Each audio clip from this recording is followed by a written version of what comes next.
За бичлэг эхлэхээс өмнө лайк болон subscribe залхууралгүй тэгээ бас харамлалгүй дарчаарай. Өөжин шүү. За бичлэгэнд орцгоё. Конохо тосгон маш гонигтай мэдээгээр өгтнаа. Наруто бүр итгэж чадахгүй шок. Жираяг үхснийг нөгөө багш мэлхийн цунадаа дээр чилсэн байдаг. Тэгээд харин Наруто маань түүний ганцаарнг нь маш аюултай даалгаварт явуулсан гэж цунадад ихэд уурлан өрөөнөөс гарч бодгоо. Фукасаку харин Жираяатай тулалдаж ялсан Пэйний цогцыг болон өөр дээрээ бичсэн нууц кодыг тэдэнд хийлгэх ба яаралтай энэ кодыг тайлж мэдээллийг олж авахыг Шикамарууд даалгадаг. Мөн түүний дотны ганц найз нэргэж ирээгүүд нулимс унгах нь бол мэдээж. Наруто маань ч маш гонигтай өдөр хоногийг өнгөрөх ба Ирука багш нь түүнтэй ярилцаж сэтгэлийн дэм өгнө. Харин Шикамару би ч мөн адил багшаа алдсан. Гэхдээ бид бол шиноби нар. Харин ч түүний золиослон өгсөн мэдээллийг олж мэдэх л хэрэгтэй гэдэл тэд тайлхаар ажилдаа орж тайлж чаддаг. Жираяагийн бичсэн зохиол түлхүүр өгсөнд байх ба тайлж уншвал жинхэнэ нь тэнд байхгүй гэх үйлбэр гарч ирдэг. Үүнийг Фукасаку мэлхийгээс асуухад даанч тэр мэдэхгүй бөгөөд манай хэд ч юу гэдгийг нь ойлгохгүй л байдаг. Мөн нөгөө талд өгсөн Пэйний цогц дээр задлан хийх хэдий ч бас л нууцлах хിവэрэл байдаг. Харин Фукасаку маань Нарутог надтай цуг Мёбику ууланд очиж даяан чаргад суралц.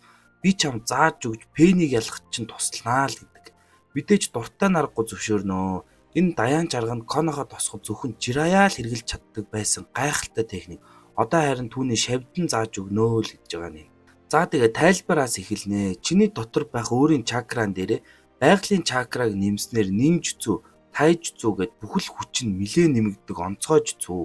Гэвч энэ нь маш хэцүү бөгөөд байгалийн чакраг зөв өөртөө шингээж чадахгүй бол үрд мэлхий болж хөшөө болж хувирах аюултай л гэдэг. Наруто маань мэлхий болчих гээд баг багаар болгоомжтой сургуульд хийх ба Фукасаку багш ч мөн түүний арга барилд нийцүүлж өр өгөөжтэй сургуульд хийдэг. Харин нөгөө талд Акацукигийн хэд ярилцах ба 8 сүлтийг Сасуке барьж ирсэн. Одоо ганц 9 сүлтийг л барих үлдлээ гэд. Бүх 6 Пэйн Конохо руу дайрч барьж ирэхээр болдгоо. Мөн 8 сүлтийг лацтаж байх ба гинт нөгөөх нь 8-aalжийн сүл байх нь тэрэ. Яав гэсэн муу залтай хог 8 сүлтийн чакратай сүүлнээсээ таслаж өөрийнхөө дүр товилж өөрөө цухтааж чадсан байдаг. Нарутогийн бэлтгэлд дайжгүй явж байх бөгөөд Фукасаку түүнд Жираяагийн анхны зохиол болох Зоригт нинжагийн түүх номыг түүнд өгж улам урам зоригийг нь хурцлж чаддаг. Ингэснээр Наруто маань илүү хичээнгүй бэлтгэлдээ ордгоо. Тэр мэлхий болчих гээд их л зүдэрч баг багаар л аргаа олсноор эцэстэн тэр байгалийн чакраг өөртөө хувирган шингээж чаддаг. Ингэснээр тэр даяан чаргад төгс сурдаг. За харин дараагаар нь мэлхийн комитет гих даяан чарга барил тулгуурлагдсан техникүүдийг зааж өгөхөөр эхэлнэ. Нууц үйл тосгонд Райкага их л ууртай байдаг. Дүүн алга болсон. Дээрээс нь Сасукег олж чадахгүй байгаа болохоор 5 их улсын Кага нарын хурлыг зарлаж Акацукигийн эсрэг нэгдэн хөдөлгөөр л болдог. За харин аимшигт өдөр ирнэ. Конохогийн харуулын байранд Пэн өөрийн биеэр гарч ирэх ба тэнд байгаа шиноби нарыг чимээгүйхэн алж нөгөө дуудах техник хэрэгэлдэг Пэнийг маш хүчтэйгээр шидэг. Хамгаалтыг нь эвдлэн орох ба шууд бусад 5 Пэнийг дуудан салж явцгаадаг. Зарим нь өөмөөлж хүмүүсийг сандрагах хойгоор, зарим нь 9 сүлт буюу Нарутог нууцаар хайж мэдээлэл цугдуулах л байдаг. Хокаге яаралтай түгшүүр зарлаж бүх шинобиг халдагчдын эсрэг явуулах ба Нарутогч мөн дуудуулахаар мэлхийд мэдээ өгж явуулах гэтэл түүний өрөөнд ахмад зөвлөхүүд орж ирэн бүр даан зоо нөгөө явах гэж байсан мэлхийг нь алчдаг юм да. Яагаад вэ гэхлээр Наруто тэнд юу ч мэдээлгүй байх юм бол эргэж ирэхгүй. Тэгвэл Акацукигийнхын 9 сүлтийг барьж авч чадахгүй л гэж бодсон байдаг. Цунадаан туслах энэ үед ирж нөгөө задлан хийсэн Пэйний цогцсон дээрх төмөрнүүдийн чакра долгион хүлээн авч болохыг хэлдэг. Ингэснээр түүний алсаас хэн нэг удирддаг гэх таамаг гарч ирдэг. Цунадаа шууд дуудах техникээр Кацуйг дуудах ба энэ Кацу нь ер нь бол тулааны сам биш заяа. Манай Цунадаа чи ер нь эмчилгээний нинжа штэ тий. Тийм болохоор энэ сам нь болохоор өөрийн бие хэдэн мянган хэсэг болж жижигрүүлээд Цунадаан чакратай холбогдсон бусдыг эмчлэх арга ашигладаг. Ер нь бол Цунадаа Кацуйгаар дамжуулж алсын эмчилгээг бүх шиноби нарт хийх боломжтой л болж байгаа гайхалтай техник байдаг. Харин Конохо сүрж байдаг шүү. Энэ тэндгүү дэлбэрэлт болоод Кононч мөн ирсэн Нарутог хайж лээдэг. Пэн Ирука дээр ирэн Нарутог асуух ба Ирукач чи цагаа дэмээл үрж байна. Би чамд юу ч хэлэхгүй гэхтэн Пэн үгийн зүрэг түүн рүү дайрахт Какаши гинт гарч ирэн хамгаалж Ирукаг явуулан өөрөө түүнтэй тултаар үлднэ.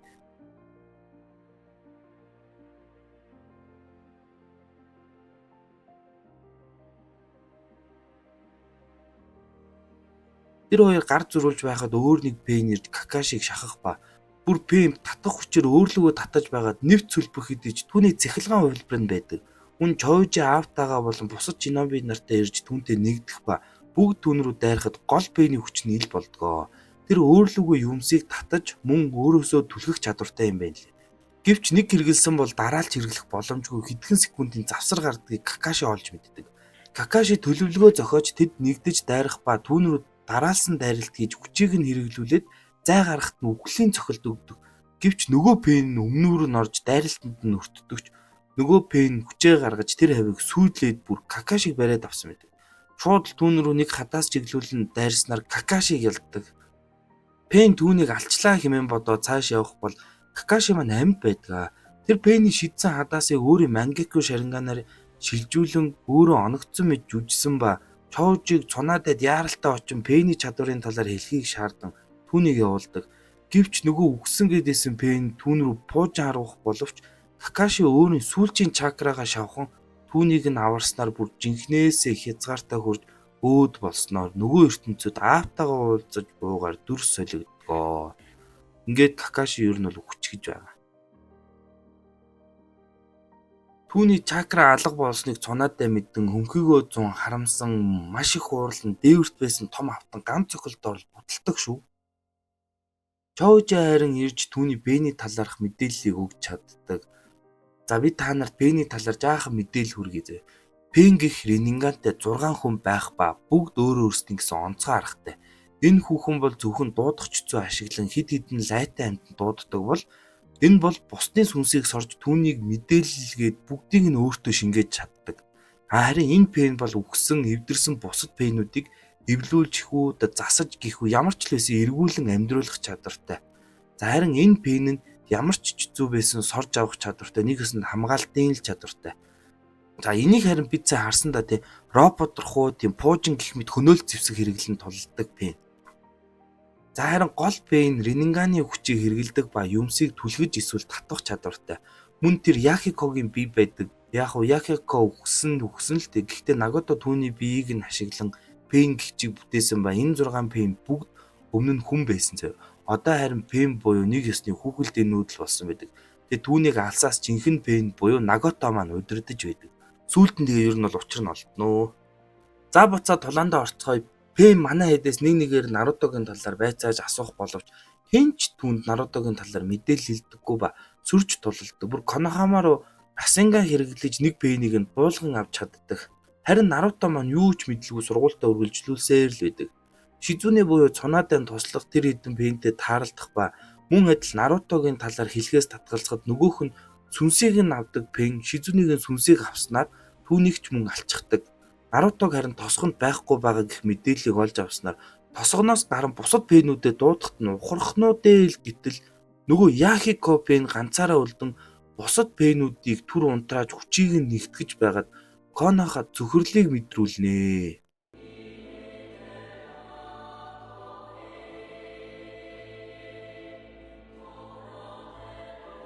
Яг энэ үед Ма буюу нөгөө эмээ мэлхий Конохаг дайралтанд өртөж буйг мэдээд яралтай Нарутод хил хүргэн тэднийг тосгонд дуудах чицүү хэрэглэн дуудах ба тосгон харин ч бүр юу ч үгүй сүрсэн байдаг. Ашгүй Сакура гацуй дотор орон амьд гарсан байдаг ч сүрсэн тосгоноо харан өөрийн ирэхгүй уйлан чангаар Наруто хэмээн дуудах пан гэл манай Наруто Мёбукуулын нинжа мэлгийн нартай цог тулааны талбарт ирэхэн дирээ. Бүр даяан чаргаа идэвхжүүлсэн ирэхгүй тосгоныхныг бүгдийг гацуй цунаатай чакрагаар аварсан л байдаг. Харин цунаатай Пений өөдөөс тогтож ядан тулдахаар цөхөрсөн байдалтай л зогсож байх ба түүнийг ингээд үхгээ Пен дайрахт Наруто бүр нүд ирмэх зурдал түүний өмнө ирэн Пенийг газартаа савж цунаадаг аварнаа.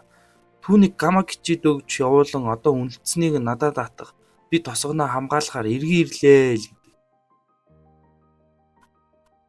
Гацуй Нарутод өгснөөр тэр Пенүүдийн хүч болон арга барилыг нь хэлж Нарутод тусалж дайралт бүр амжилттай болж идэг.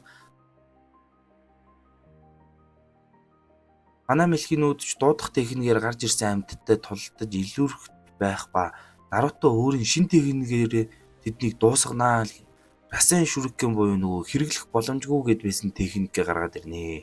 Тэгснээ тэр сул талын зассан ба өөрөө дайрж онох биш шүргэн шиг чиглүүлж байгаа шидчигдэг болгож хөгжүүлсэн л байх ба дахин нэг пэнийг ялж чаддаг.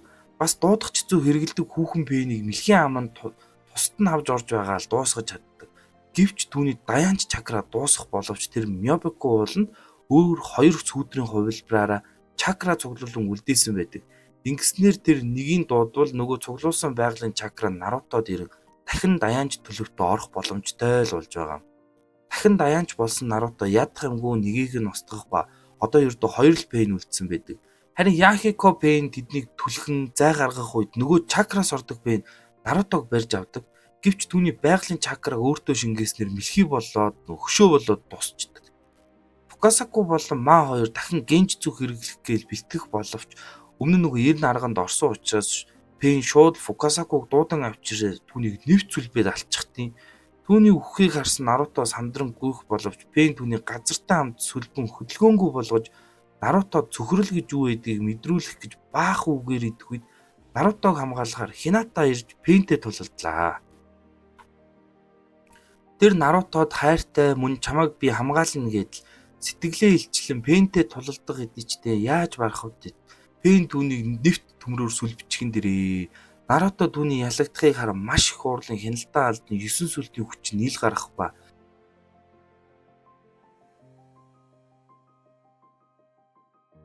баг багаар түүнд сүүлэн нэмэгцээр л байдаг. Гэвч цунаадайн зүйлд нь түүний хүчийг хориглох гэтэл Наруто зүйлтэй эвдснээр бүр хориггүй болоотхлоо шүү. Бүр 9 сүлтийн бие бэгжиж ирэх ба Наруто дотроо лацаа тайлахаар яг л суглах гэж байхад нь түүний аав буюу 4-р Хоккаге гарч ирэн болиулж чаддаг. Энэ бол Минато түүнд 9 сүлтийг тамгалах үедээ үлдээсэн өөрийнх нь чакра бөгөөд яг лац хөндөгдөх үед ганц л удаа гарч ирэн түүнийг болиулахаар үлдээсэн чакра байдаг. Ийхүү Наруто анх удаага аавтайгаа уулзан гомдож, уйлж мөн уурлаж, аавтайгаа анх удаа болон сүүлийн удаа ярилцсан маш их зүйлийг ойлгон лацаа дахин сэргээж өөрийн ухаанаараа тулаандаа эргэж ордгоо. Тэр буцан бууж даян жаргаа идэвхжүүлэн Пэний саваанд хүрч Нагатог ханаас тэдний удирдаад байгаа байршлыг нь олж мэдэн эцэст нь түүний ганц сайн чадах хэцүү болох олон сүудрийн хувилбараа үүсгэн түүний дайралтыг тисэж үлдэн ницааж бүр сүрж дайран ялж чаддаг. Тэр шууд л Нагатогийн байгаа газарт очих ба тэд ярилцсан бид өнгөрснийг олж мэддэгэ. Нагато Яхико Конан 3 Жирая Чав орон нинж зүг сурсан ба Нагато Жираятай ярилцсан түүний нүдний талаар олж мэддэг. Эрт үед 6 замын даянч гэх хүн бүхнийг үндэслэгч ийм нүдтэй байсан ба тэр анх чакра гихчийг бий болгож түүгээр ниншүү гэх одоогийн нинж зүг хэрэгэлдэг байсан. Тэр цаашлаад бусдад ниншүүг зааж өгөн өвлүүлж хөгжүүлж ирсэн одоогийн нинж зүг болсон байдагч анх 6 замын даянч инх тайвны төлөө ниншүүг бүтээсэн ч одоо зөвхөн хоорондоо тулалдаж алах зэвсэгэл болгон ашиглаж буг хийсэн байдаг. Тиймээс Нагато өөрийн 6 замын даянчийн үйлийг гүйцэтгэх хүн инх тайвныг эргүүлэн авчрах хүн гэж итгэсэн ба Яхико тэр гурав тусдаа бүлэг байгуулж инх тайвны төлөө хөдөлж эхэлжээ. Гэвч тэднийг Ханза аюул гэж үзсэн ба инх тайвны гэрээ гэж тэднийг хуурж цуглуулан Конаныг барьцаалж оронд нь тэдний удирдагч болох Яхикогийн толгойг хүсдэг. Гэвч найзынхаа төлөө ямар ч эргэлзээгүйгээр Яхико өөрийгөө Нагатогийн кунайд дөрүүлэн өөрийгөө золиослон Кононыг аварж инх тайвны төлөө хичээгээрээ хэмээгээд өгдөг. Гэвч Ханзо тэдний бүгдийг нь алгаарл дайрдагч Нагато маш ихээр уурлан өөрийн Риниганы хүчийг ил гаргаж авдаг. Тэр нь авраг Гедо хөшөөг дуудаж Ханзог ялсан боловч түүний инх тайвныг харах өнцөг нь эрс өөрчлөгдсөн байдаг. Үүнийг сонссон Наруто инх тайвны төлөө боловч чиний харах хизээч уучлашгүй маш олон хүнийг золиослсон. Бүхнийг сүрүүлэх буруу гэж Жираягийн номыг түүнд бэлэглэж төдийгөөс өдий хүртэл өөрийнхөө ганц сайн хийж чаддаг зүйл буюу сэтгэлийн мянцсан утсыг эмэртэл ярих аргыг ашиглаж түүнд нөлөөлж чаддаг. Эцэст нь буруу замаар явж байснаа ойлгон Нагато Нарутод итгэн цаашдаа чамд миний ч тэр Яхикогийн ч тэр мөн Жирая багшийн маань хүсэл ингээд чамд дамжин өвлөгдөж байна. Заавал инх тайвныг бий болгоорой хэмээн захин өөрийгөө золиослон саяны дайралтанд өөдүүлсэн бүх хүний сүнсийг буцааж дуудан иргэн амьлуулж чаддаг. Үүнд Какаши ч мөн нөгөө ертөнцид өөдүүлсэн аавтайгаа уулзаж авсан ба иргэн амьилдаг. Харин Нагато маань энэ бүхний эцэст өөрийнхөө зөв замд нь хөтлөн өөд болдог. Конан харин Яхико болон Нагатогийн цогцсыг аван Акацукигээс гарнаа хэмээгээд Нарутод амжилт хүсээд яваад өгдгөө. Наруто буцах замдаа ядран хөл алдан урагшаа унах боловч түүнийг Какаши багш нь тосож аван үүрсээр Конахаа тосгондоо эргэн очтол тосгоны бүх хүн түүнийг маш халуун дулаанаар ухтан авах ба бүгд л Наруто баатар л гэж түүнийг дуудахын тэр хэдхэн л жилийн өмнө тосгоныхоо нь түүнийг чөтгөр 9 сүлт үнгийг агуулсан аим шиг химээж нэг ч нүдэрэг үздэггүй байсан ч Нарутогийн цор ганц гайхалтай чадвар болох бууж өгөхгүй байж тосгоны бүх хүнд хүлээн зөвшөөрүүлэх гайхалтай нинжа болноо хэмээх хүсэл нь сая нэг ингэж биелж тосгоны баатарл болсон байдгаа. Яа, энэ аркийг бичих гэж дахиад үзэхдээ дахиад л нулимс цэлэгнүүлж байна шүү. Энэ анимигийн хамгийн гайхалтай хэсэг нь миний хувьд яалтчгүй л энэ байдаг. Та бүхэн минь ийм гоё мэдрэмжийг өөрсдөө үзчихэл байж аав шүү. За Наруто Shippuden 152-оос 175 дугаар анги хүртэл үзэхэд л болно. За тэгээд энэ үргээ өнөөдрийнхөө бичлэгийг өндөрлөё. Тэгээд бичлэг таалагдсан бол лайк болон сабаа дараад мөн донешн хийж дэмжээрэй. Та бүхэн минь тэгээд бид бүхэн өвлийн адаг сарыг үдэж намрын ихэнх сартаагаа золгоход юугүй болсон байна. Тиймээс цагаан сар гэх бидний үндэсний баяртаа та бүхэн минь айл ихэс алт мөнгө их хурааж сайхан шинлээрээ. За дараагийн бичлэгээрээ уулзтлаа. Түр баяртай.